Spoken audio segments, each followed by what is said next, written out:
Buenas tardes, les habla Danilo Antón. Yo soy un geógrafo uruguayo que ha estado trabajando a lo largo del tiempo sobre temas geográficos, geológicos, geomorfológicos, pero también de desarrollo humano y desarrollo económico en el marco de un gran número de proyectos en muchos países del mundo, en América Latina, en África, en Asia y en otros lugares. Eh, Mi especialidad es la geología y la geomorfología. Trabajé mucho en aguas subterráneas, pero también en proyectos de desarrollo, trabajando para el gobierno canadiense en el International Development Research Center, lo que me permitió durante muchos años estar recorriendo países y atendiendo los problemas que se planteaban en diferentes áreas, sobre todo en áreas que requieren investigación científica. Después de mucho tiempo de haber vivido en Canadá, bastantes años, viví en Francia, donde hice mi doctorado, viví en Arabia Saudita, viví en Colombia, viví en México en dos oportunidades, di clases en Estados Unidos. Es decir, tuve una experiencia muy variadas y ahora que estoy acá en Uruguay de vuelta después de bastante tiempo, estoy tratando un poco de difundir algunas ideas, algunas experiencias. Un poco de eso se trata. Me invitaron a participar en esta difusión los amigos del equipo de comunicación popular Tendiendo Puentes, que se llama De Fogón en Fogón, que es un grupo binacional argentino-uruguayo. Y en mi caso prefiero enfocar el tema desde el punto de vista de aclarar algunas confusiones que hay en muchos temas, en particular en temas geológicos, ambientales, pero también en otros temas que tal vez vale la pena discutir y conversar. En este caso voy a empezar un ciclo que le he dado en llamar mitos y verdades, porque hay muchos mitos que se divulgan y se aceptan como dogmas en todos los campos y hay algunas verdades que a veces es necesario recordar. También es necesario recordar que además de mitos y verdades hay muchas incertidumbres y también hay que aclarar que uno de los elementos fundamentales de la vida es el manejo de las incertidumbres, de la vida personal y de la vida de los pueblos y el avance de la ciencia. El avance de la ciencia está lleno de incertidumbres. Por eso trataré de desarrollar el tema con este criterio. Debo decir que uno de los temas que provoca mucha confusión es el tema de los acuíferos, de las formaciones geológicas que contienen agua, lo que se llama las formaciones hidrogeológicas, en donde hay agua y que es muy importante, fundamental para la economía del mundo en muchos lugares y también para el abastecimiento de agua para muchas ciudades y pueblos. Es muy importante y es bastante claro que no se sabe mucho acerca de cómo funciona el agua subterránea, cómo funcionan los acuíferos, porque en realidad no se enseña en la enseñanza primaria o secundaria, ni siquiera en la universidad, cómo funcionan los acuíferos. Es como un misterio que de pronto de algún lugar sale agua, se bombea y sale agua, pero nadie sabe cómo está esa agua allá abajo, por qué está, dónde sale, etcétera. Un poco eso sería la primera entrada que tengo que hacer al tema. Eh, el agua subterránea no viene de ningún lugar mágico. El agua subterránea viene de la lluvia, en general. Y la lluvia, el agua de la lluvia, al entrar en contacto con el suelo, se infiltra, una parte se infiltra y esa parte se va en dirección hacia abajo y se incorpora a los acuíferos que son formaciones geológicas que están impregnadas en agua. Esas formaciones geológicas pueden ser de diferentes tipos, algunas son eh, arenosas o gravillosas, y entonces el agua está entre los granos de arena o las gravas, y algunas son de fracturas, el agua entra por las fracturas y se desplaza por sistemas de fracturas. En algunos lugares se forman oquedades, incluso cuevas, grutas, y el agua puede desplazarse rápidamente. Pero en general el agua se desplaza muy lentamente, el agua subterránea se desplaza muy lentamente, a diferencia del agua superficial que se desplaza rápidamente.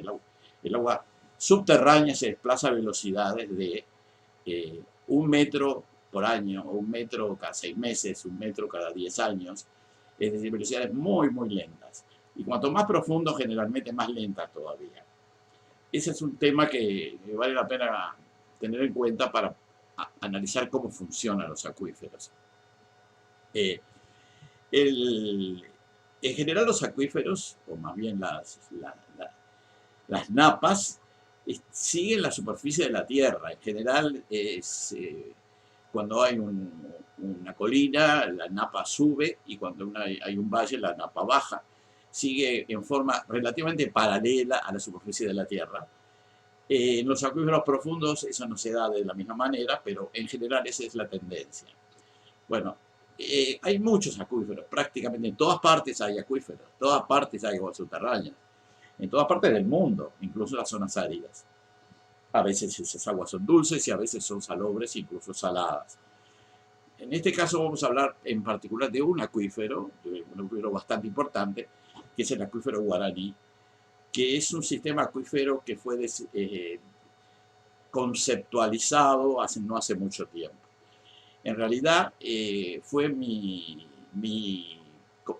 idea cuando yo estaba trabajando en esta institución canadiense, el International Development Research Center, de aplicar algunos recursos que estaban disponibles para desarrollar un acuífero y desarrollar un proyecto en este acuífero, que en realidad en esa época eran varios acuíferos.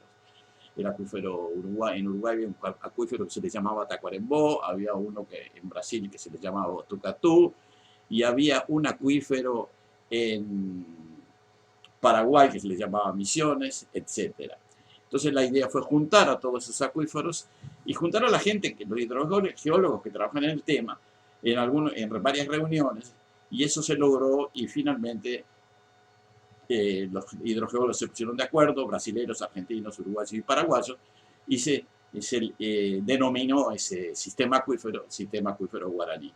La propuesta mía era porque yo estaba trabajando con comunidades guaraníes en Brasil, en Paraguay, en Argentina y también en Uruguay, y que coincidían en general con el área geográfica del acuífero.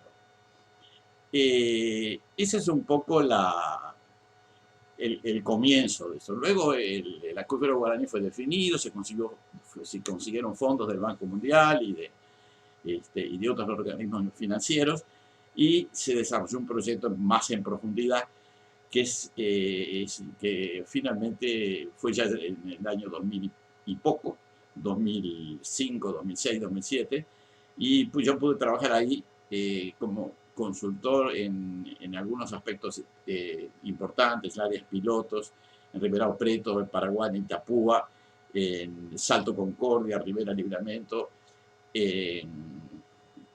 estudios de acuíferos, perforaciones, pruebas de bombeo, etcétera, lo cual me permitió conocer incluso mucho mejor el acuífero. Este acuífero es un acuífero muy grande en área, son 1 millón de kilómetros cuadrados. La recarga ocurre en solamente más o menos un 10% del área, o sea que hay en el sector norte, en Brasil, habrá una zona de recarga de 10.000 kilómetros cuadrados.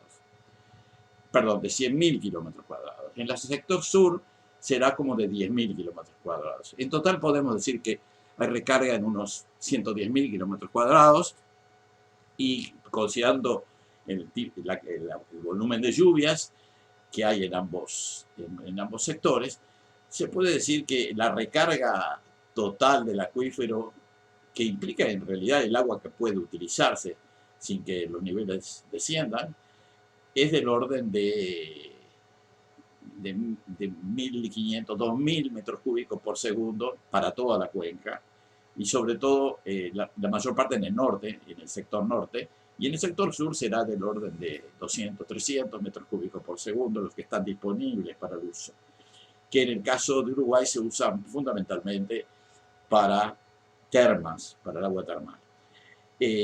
La posibilidad de usar los volúmenes se da sobre todo en las zonas donde el acuífero es poco profundo, y ahí se usa para fines agrícolas y abastecimiento, y donde el acuífero es más profundo y el agua tiene una temperatura más elevada, entonces se puede usar para el desarrollo de termas.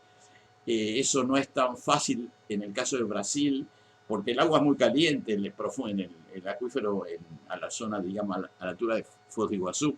Ahí el agua es más caliente, llega a 60 grados, a diferencia de que acá en las termas llega a 46, 47 grados, pero las termas ya no tienen tanta utilidad en un lugar donde hace bastante calor todo el año, ¿no? Entonces eso cambia un poco el fin que se persigue, ¿no?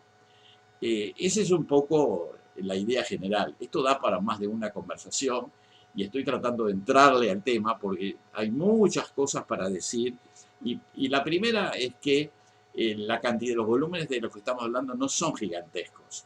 Los volúmenes del sector sur que estarían disponibles son del orden de la tercera parte del Río Negro, por ejemplo, del caudal del Río Negro, y del Río Negro Uruguay, ¿no? Y en el caso de Brasil los volúmenes que están disponibles serían el equivalente a la tercera parte o la mitad del caudal del río Uruguay. No son cantidades tan grandes, la cantidad de agua, pero sí lo que tiene bueno es que el agua está distribuida en muchos lugares, no hay que llevarla, no se necesitan cañerías para llevarla de un lugar a otro, y con solo ser un pozo se puede disponer de ella. Esta es una primera aproximación y yo me despido ahora, pero vamos a seguir conversando del tema. Creo que es una buena iniciativa la de este grupo de comunicación popular, de Fogón en Fogón, y yo voy a seguir con mi ciclo de mitos y verdades, en este caso continuando hablando del acuífero guaraní, del sistema acuífero guaraní, que es un acuífero que es bastante conocido, se hizo conocido, y sobre el cual se crearon algunos mitos de que, exagerando los volúmenes disponibles, que no son muy grandes, pero que corresponde decir unas cuantas cosas, datos concretos sobre el acuífero. Y eso lo haré en próximas charlas. Bueno, será hasta la próxima y espero que podamos seguir esta conversación en el futuro. Hasta luego.